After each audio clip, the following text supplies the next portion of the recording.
Good morning, good evening, good afternoon. Hi, I'm Zane Morgan, and welcome to Zane Morgan Crafts. We are back again, and we're making a building. So every once in a while, I will post a poll on my Instagram asking random things like what should I build, that kind of thing. So the top answer was a farmhouse. So you wanted a farmhouse? Well, guess what? A farmhouse you will get. So for some inspiration, I scoured the deep dark web. I got really bored.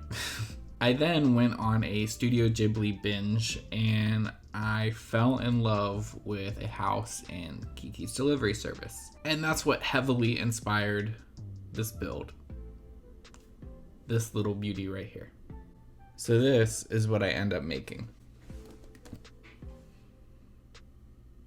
While it's not an exact clone of the building, it is obviously heavily inspired by it. I had every intention of covering this thing in flock, just like the building in the show. But honestly, I kind of fell in love with it without the flock. So I decided just to put it on the back portion of the building. Now, if you're saying to yourself, all right, that's cool. Can I see it up close? Yes, you can. It'll be right at the end of this video. There'll be a little montage showing some clear shots of this build. And right at the end, I have some exciting news for you. So stick around, hang out, hit that like button if you haven't already. Give me a sub. What's up? Are you ready?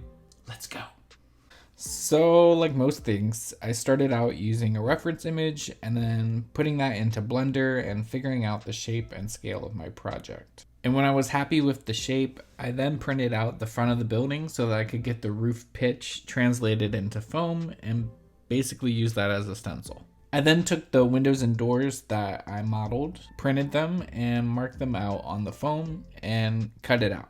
So the construction of the building was purely foam, and really the only interesting part was the roof, and that's because it was in that barn shape. Everything else was pretty much just strips of foam that were cut out to mirror each other to create rooms. To get the roof ready for shingles, all I did was cut out thin strips of foam so that I could fit the foam around the odd shape of the roof. I then cut small strips to act as the timber framing of the building and just kind of fit it around where I thought it would look good so it would give more of that Tudor medieval style look. And it was also textured with the wire brush. To get the foundation of the building, I just traced the solid building out on top of a sheet of foam and cut that out on the Proxon. And I knew I didn't have to be too particular of the shape because I knew I was going to create a rock foundation, and to get that rock, I used my newfound love of a technique, which is ripping up the shreds of foam to get a nice random rock texture. Next, I used the Shiftinglands shingle jig, which Gerard and I came up with to make shingles. So after using it, I would 10 out of 10 honestly recommend his MDF laser cut shingle jig over my 3D printed version. But if you're in a pinch and you don't have the money to spend on the nifty tool for your Proxon, I would definitely recommend giving my version of the shingle jig a try, as it's free and it's available to anyone with a 3D printer. Next, it was time to paint up the 3D printed windows, doors, stairs, and a porch. Some people ask me if I prime my 3D prints when I'm making terrain, and the answer is no. I just think it's an extra step that's unnecessary for terrain. The colors that I used for the wood in this entire build was a base of burnt umber, a dry brushing of chocolate brown, another dry brushing of tan, and then a top dry brush of golden brown.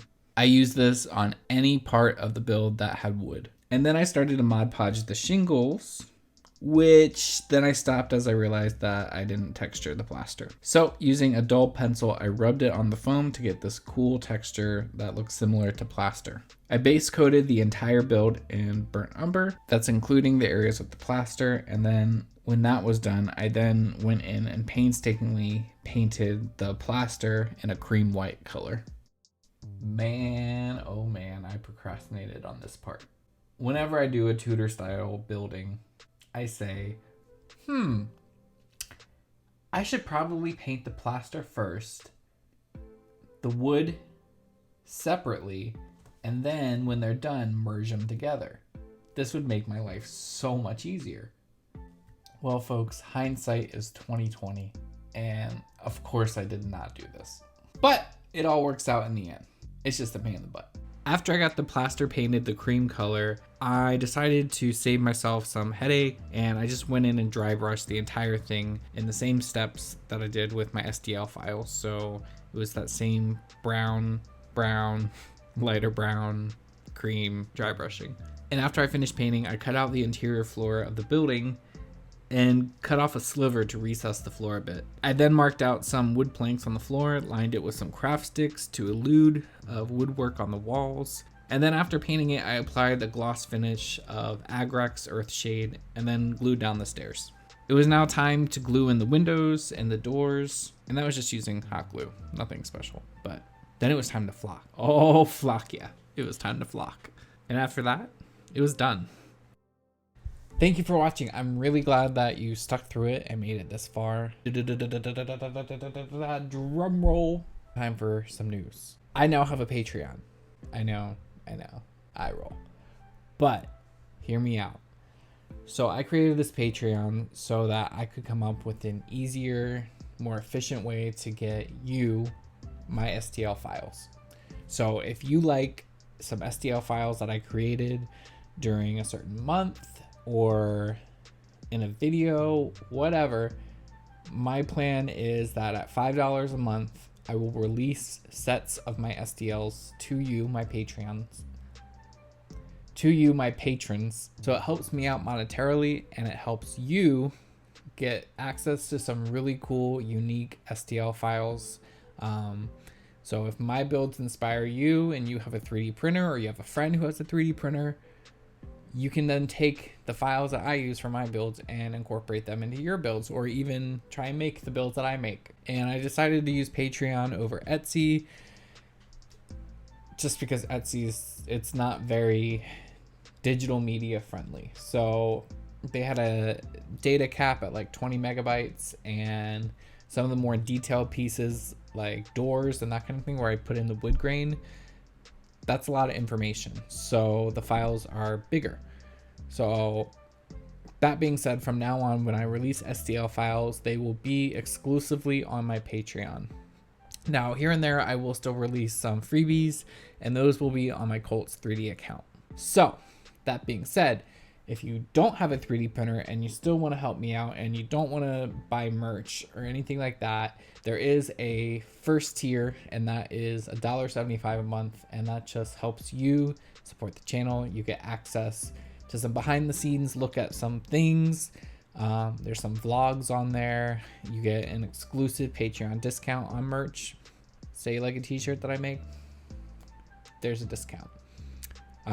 Everything's listed. Just go to my Patreon. The link is going to be in the description, and it's also on my main YouTube page. And it's really, you just search Zane Morgan Crafts, I pop up. So thank you so much if you're already a patron.